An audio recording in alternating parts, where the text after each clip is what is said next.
नमस्कार दोस्तों, आप सभी का स्वागत है।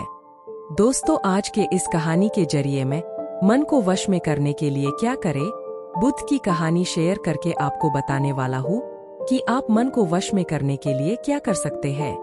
तो बिना समय को गवाए चलिए जानते हैं कि हम सब मन को वश में करने के लिए क्या कर सकते हैं। अगर आप इस कहानी के पीछे के तर्क को समझ ले तो आपका दिमाग काबू में हो सकता है। जब मैंने पहली बार यह कहानी पढ़ी तो मुझे इसका तर्क समझ में नहीं आया, लेकिन इसकी भावना प्रेरणादायक है। एक बार महात्मा बुद्ध किसी नगर से गुजर रहे थे। बुद्ध की नजर एक कपड़ा व्यापारी पर पड़ी जो उदास और निराश दिख रहा था। बुद्ध उसके पास गए और पूछा, हे भक्त, तुम इतने दुखी क्यों हो? यदि आप मुझे अपनी चिंता के बारे में बताएं तो मैं आपकी मदद कर सकता हूँ। कपड़ा व्यापारी ने बुद्ध को प्रणाम किया और उन्हें अंदर आमंत्रित किया।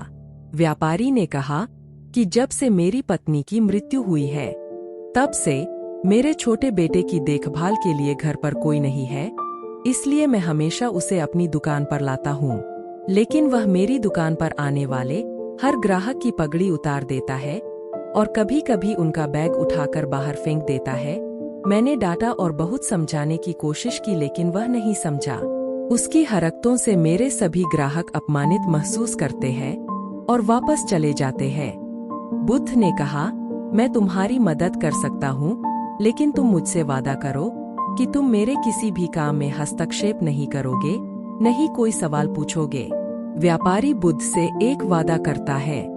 अगले दिन बुद्ध पगड़ी पहनकर आए और ग्राहक की तरह बैठे।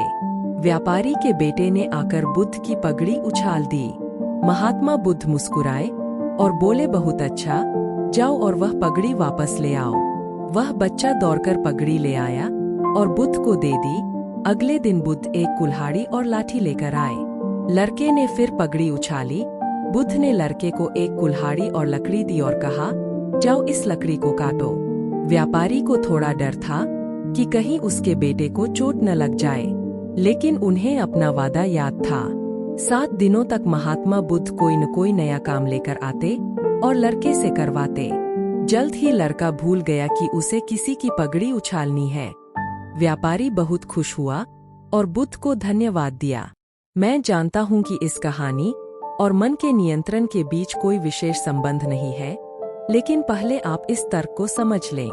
यदि हम अपने मन को अपने अनुसार कार्य नहीं कराएंगे तो मन अपने अनुसार कार्य करेगा। यदि हम मन को अपनी इच्छानुसार नियंत्रित कर लें तो मन को नियंत्रित किया जा सकता है। मन 2 तरह से काम कर सकता है। पहला, मन अपनी इच्छानुसार काम कर सकता है, या दूसरा, हम मन से अपनी इच्छानुसार काम करा सकते हैं।